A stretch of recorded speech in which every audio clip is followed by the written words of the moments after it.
Hello everybody, and welcome back to another Diecast iRacing video.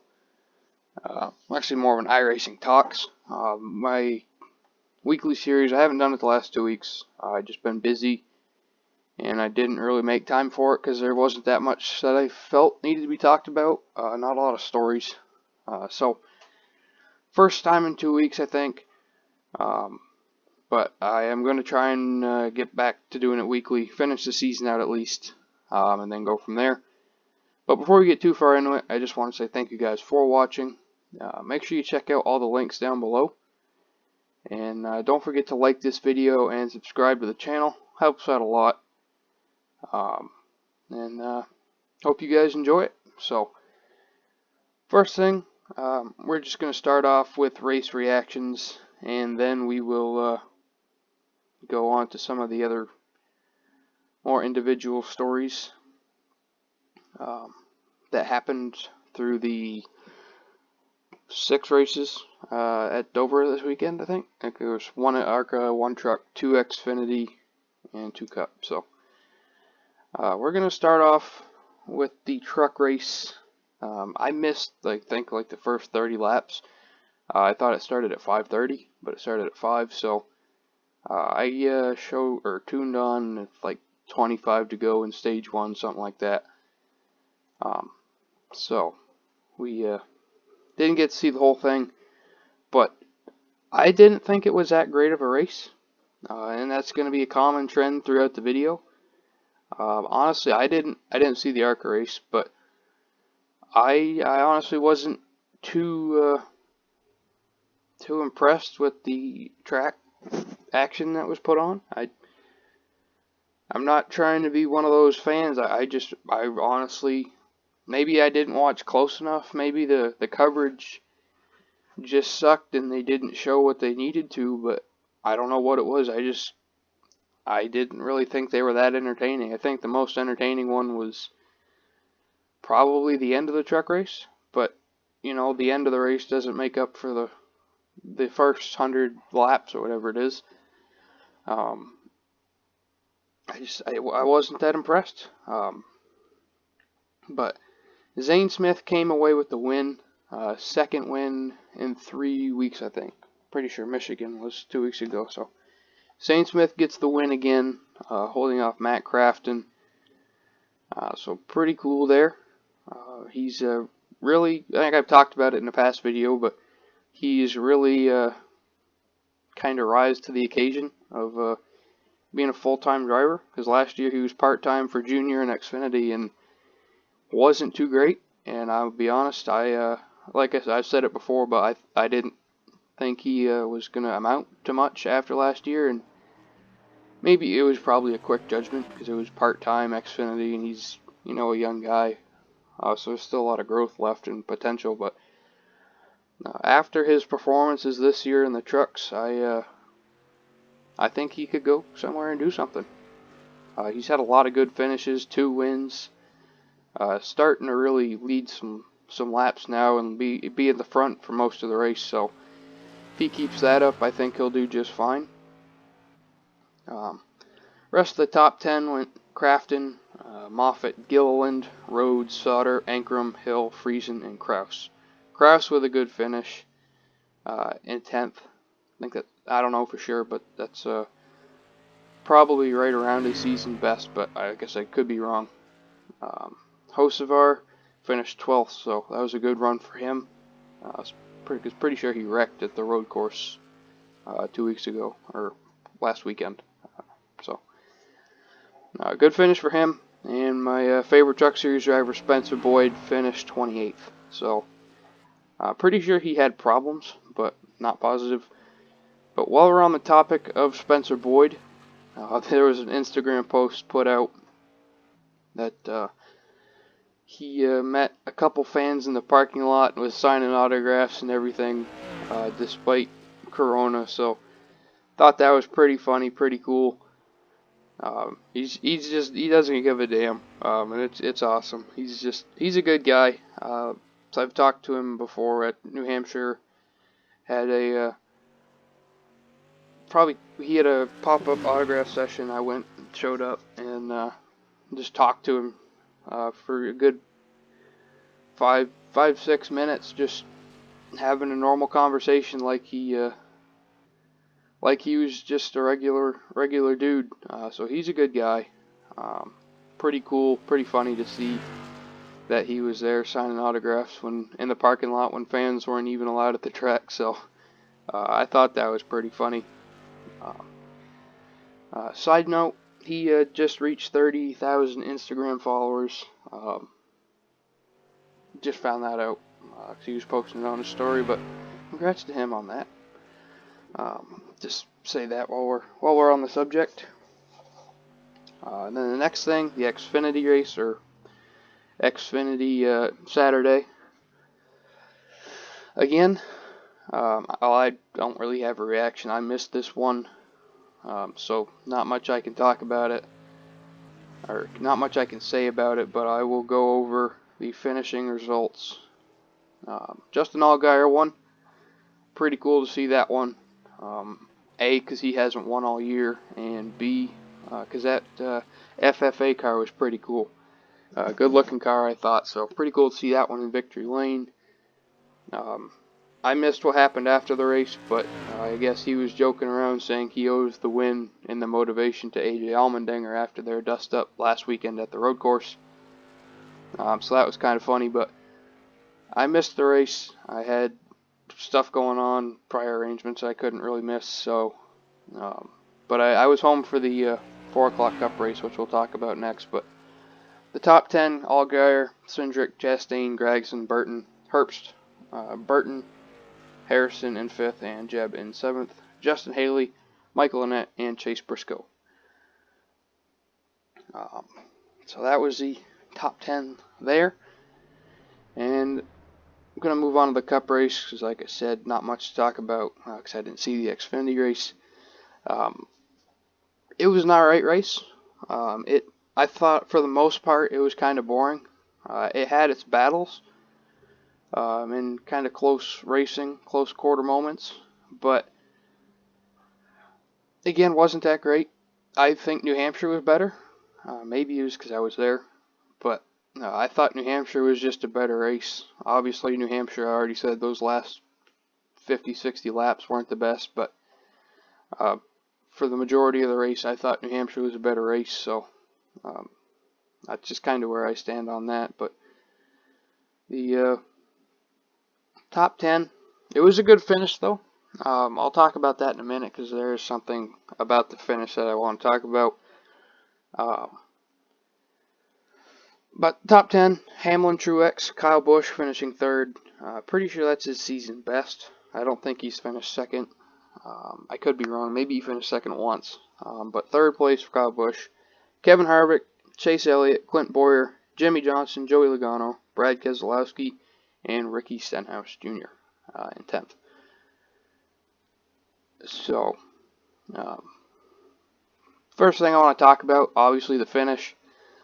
Actually, I just noticed that there's birds flying on the screen, so I didn't know that iRacing had birds, so that was pretty cool. But the finish, Martin Truex, if you missed it, Martin Truex Jr. was leading. I forget exactly how many laps it was to go. It wasn't many, probably within 25 or 20.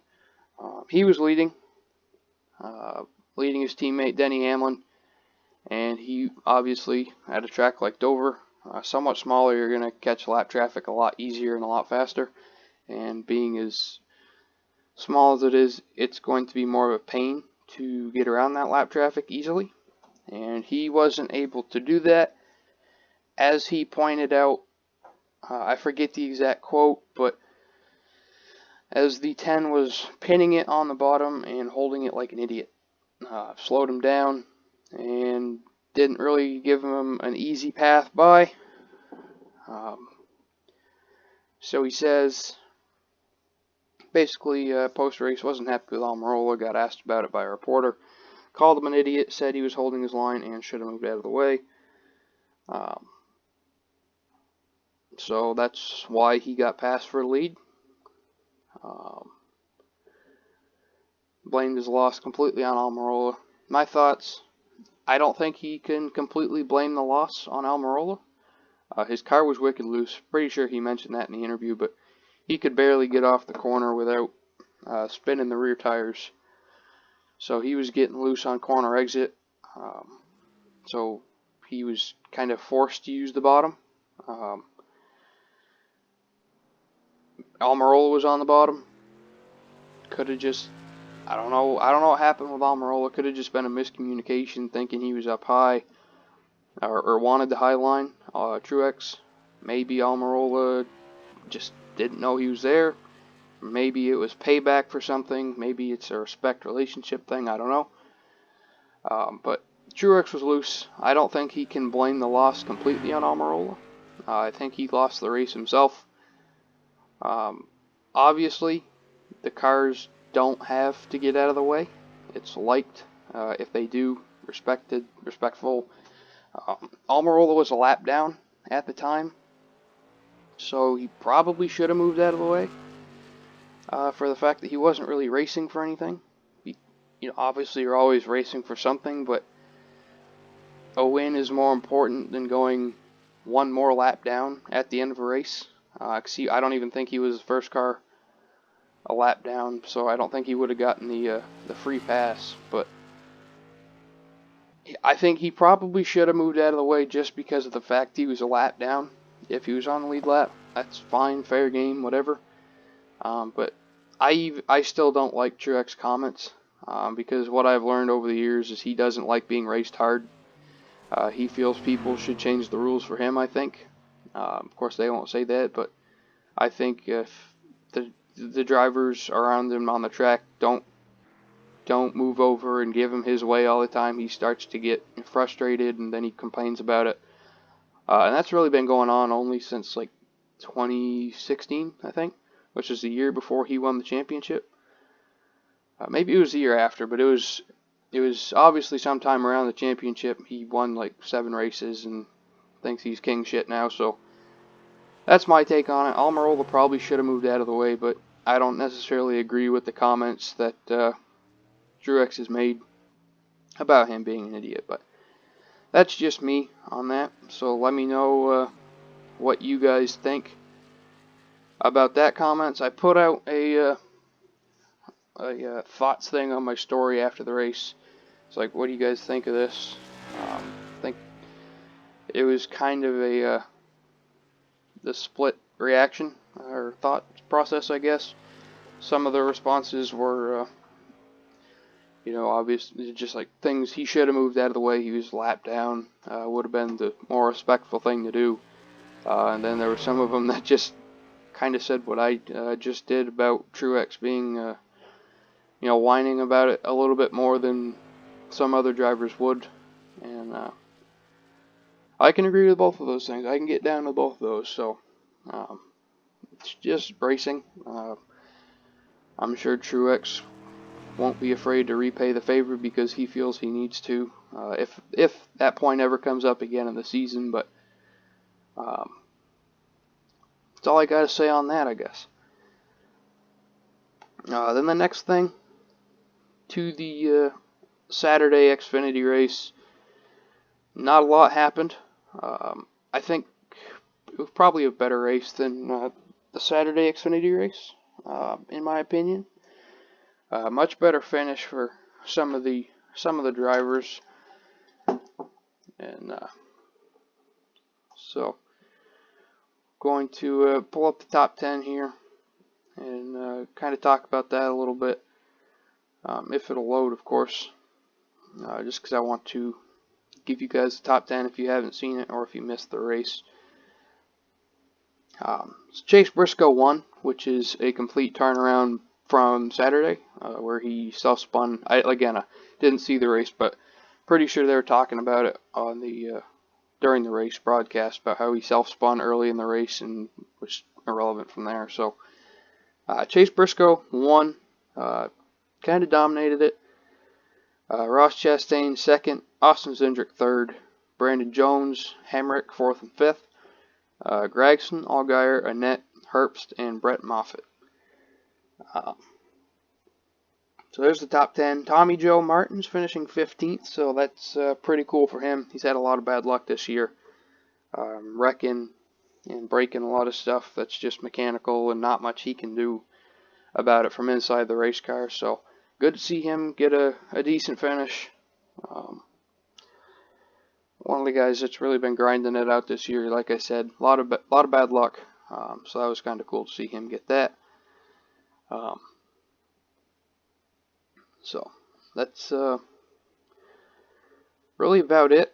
During the start of the race, as they rolled off pit road, Anthony Alfredo came back down, had apparent power steering problems, so they had to hood up on pit road before it started.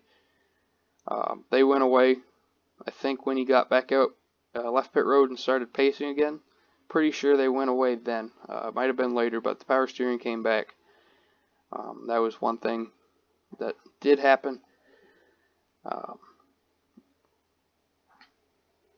Trying to pull it up here. Vinnie Miller, he was involved in a relatively big hit early in the race. Pretty sure it was him and Jeffrey Earnhardt made contact, and Vinnie Miller hit the right front on the outside wall and jacked it up. So that was a hard hit. That was about it, really. There wasn't a whole lot of accidents to speak of this weekend. Well, there was for the Sunday Cup race, which we'll get into in a minute, but until that point, there wasn't a whole lot that really happened. But now that I said that, that'll bring up the next thing, the Sunday Cup race. Probably the best race of the weekend, I think. I missed the last 30 laps, had to go somewhere, so didn't really see the ending, but when I left, Kevin Harvick had like a 6-second lead, so I figured it was just about over from there. So I figured I wasn't going to miss that much, but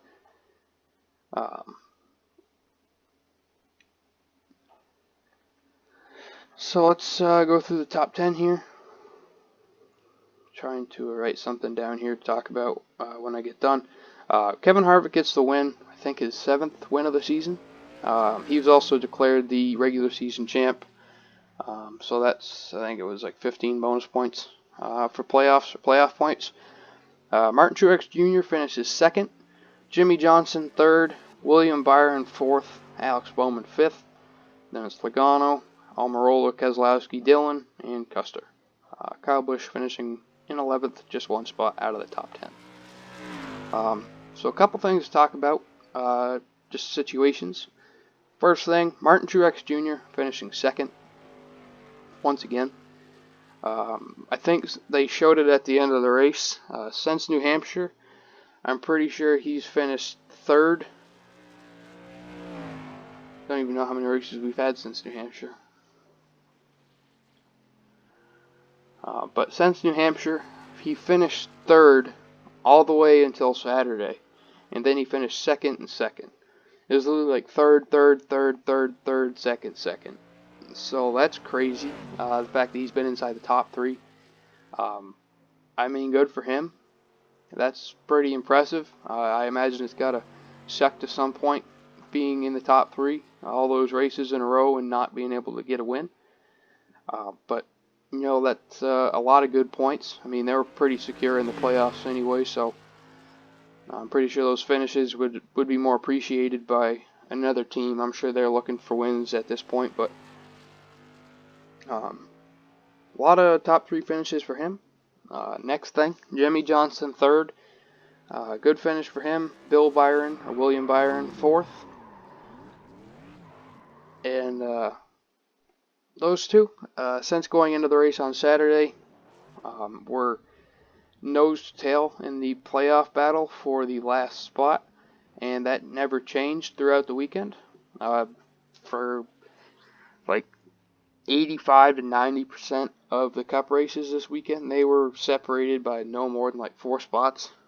So they were wicked close all the time.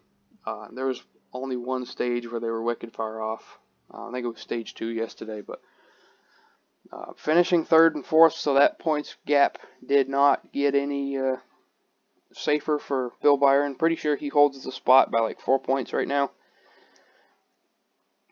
So it's kind of cool to see Jimmy kind of going against his crew chief that he had for the majority of his career. Actually, I think all of it, but for the last playoff spot. So kind of cool to see that battle.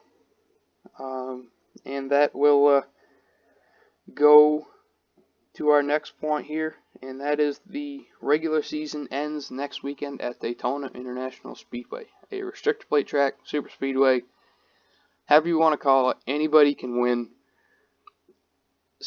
Anybody can wreck. Anything can happen. I love playoff racing. I love how the point battles play out and to see how that happens. And when they're as close for a playoff spot as it is between Bill and Jimmy, it gets even more exciting. Then you add in the fact that the last race of the season, where anybody can win, anything can happen, is at a track like that. It makes it 10 times more exciting. Most of the time when you end the season, you're at a track where it's a guy no more than, like, he's sitting 18th, no more than 2 spots out of a playoff might get in. Anything behind that he's pretty much out. But at Daytona, anybody can win. They're like 4 points separated, so I don't know if they're going to go out there and win, try and hang in the back, avoid the wrecks. Because, like I was saying, you're sitting 18th on the last race of the season at a regular track. You could make it. You play the right strategy, you get lucky with your competitors wrecking out. But at Daytona, well, if you're not sure the playoffs work, it's the top 16 get in on points or wins. But if you're in the top 30, as long as you're in the top 30, a win will get you in, I'm pretty sure. Unless they change the rule and I forgot about it or don't know. But anybody in the bottom 16, as long as they're above 30th, if they win, that just ends that. Neither Bill or Jimmy will make it at that point if it's not one of them. Say, I don't know, I'll look at the standings here, but somebody that's not inside the top 30, or that's inside the top, say Ricky Stenhouse wins. He's a great restrictor plate racer. He's sitting 23rd right now, and he's got a Daytona win in his pocket. If he goes to Daytona next weekend and wins, and the points are like they are now, that'll put him in 8th, I believe, with wins. And that'll push Eric Jones out of the playoffs. And Jimmy Johnson will be the last playoff spot. So, Austin Dillon, 18th, got a restrictor plate win. Chris Buescher can run a restrictor plate. He's on the team and in the car that Ricky Stenhouse won his restrictor plate races with. Bubba Wallace in 22nd. His best career finish is at the Daytona 500. Ryan Newman, 25th. Obviously, what happened back at Daytona, but he's a good restrictor plate racer. Literally anything can happen at Daytona. So I'm excited for this. For the season to end at Daytona. I think it's going to be awesome. I hope Jimmy wins. Last race at Daytona, I think that would be pretty cool. But at the same time, Tyler Reddick just sitting in 17th. I think it'd be cool for him to get in. And I was wrong, by the way. That would put him in 11th. So for playoffs, I was looking at the wrong thing. But so say any one of those guys wins and they stay how they are now, that would push DiBenedetto out. Jimmy Johnson is 4 points out of the playoffs. So it's just anything's going to happen. Anything can happen. And I think that's what's going to make it just exciting. The drivers that are inside the top 30 right now are Jimmy, Jones, Reddick, Bell, Buescher, Wallace, Stenhouse, McDowell, Newman, Nemechek, Dillon, Kenseth, LaJoie, and Preece. Everybody else outside of the top 30, but at Daytona that can change. I'm not sure how how much it will. But anything can happen. I'm excited. It's going to be a great race. I'm sure Daytona, for the most part, always is. I'm hype. Next thing I want to talk about, there was a report after the, I didn't even talk about the accident yet, but I don't think I did anyway. But there was an accident early in the race. Pretty much Logano got high off of 4, went up the track, and took out Stenhouse. Ended his day on like lap 4 or lap 5. And then right behind them, drivers checked up. Hamlin checked up, Busch checked up. Chase drove in the back of Kyle Busch and ended his day. So early wreck there, and there was a report that Chase did not go to the infield care center. I don't know how true that is, or I just saw it. So pretty sure the tweet said that he'll just have to see a doctor at some point before Daytona. So there's that. Next thing, I didn't watch the IndyCar race, or the Indy 500, because of the fact that I was watching the Xfinity race. I watched a little bit of it after the Xfinity race. I saw like the next 20 or so laps, I think, until the Cup race came on. And then obviously during the Cup race, they showed some highlights, some stuff that was going on. But there was a big wreck on, I don't know what lap it was, but it was towards the end of the race. And it was close enough to the end of the race where the Indy 500, IndyCar's staple race ended under caution. I don't know how you can end any race under caution. Obviously, there's overtimes and things like that in NASCAR. I think a race has to be ended under green. I think that's the only way. But especially when it's a staple race like the Indy 500 is. It's like, imagine the Daytona 500 ended under caution. People would have the same reaction. It just... If I was a big-time hardcore IndyCar fan, I would definitely be more frustrated and pissed. Takuma Sato won, second of his career. He's probably upset too. Obviously not fully upset because he won the Indy 500 again. But I imagine, as a race car driver and a competitor, you want to win your races in a memorable way, and that's certainly memorable, but usually you want to say that you beat the best, or it was, a close finish, or whatever it is. You don't want to say you won under caution, but I don't understand how you can end a race under caution. They had plenty of chances to red flag it, and that's what everybody was saying on Twitter.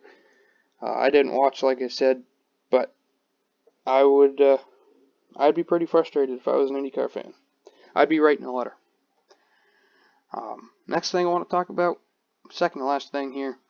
I've been doing a lot of paint schemes recently, and I've been putting them on my Instagram story, asking what you guys think of them. So make sure you go check those out. Let me know. I appreciate the feedback. It's something kind of cool to do.